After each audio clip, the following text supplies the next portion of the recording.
Цяла година предавах на осмокласниците нещо съвсем грешно, което сега ме кара да се чувствам ужасно срам. Твърдях им категорично и без колебание, че никога не трябва да започваш изречение с думата «защото». Смятах това правило за абсолютно истинско и непробиваемо за всички случаи в българския език. Собствените ми учители бяха вкарали тази грешка дълбоко в главата ми преди много години, а аз просто я повтарях напред без да мисля. Но после започнахме да изучаваме сложни изречения и фини нюанси по часовете за литература. Оказа се внезапно, че всъщност можеш да започнеш с «защото» при правилна структура и логическа връзка между частите на реченицата. Днес научих цялото си класно стая тази нова и вярна граматика пред очите им. Само един смел ученик ме хвана за огромната ми грешка точно пред всички останали в залата. Той любезно, но твърдо посочи, че старият ми съвет е напълно невярен и противоречи на правилата на езика.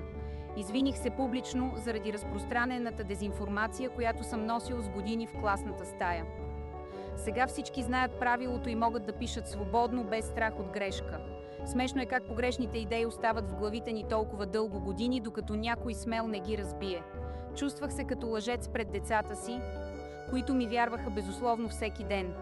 Гласът на ученика прозвуча ясно и прекъсна тишината в стаята, която беше тежка от очакване за моя отговор. Видях как другите деца разбраха истината веднага и се усмихнаха с облегчение. Това преживяване ме научи да съм по-внимателен и винаги да проверявам фактите преди да ги преподавам на други хора. Вие ли сте били хванани да преподавате нещо грешно на учениците си? Или някога сте разкривали подобна лъжа пред класа?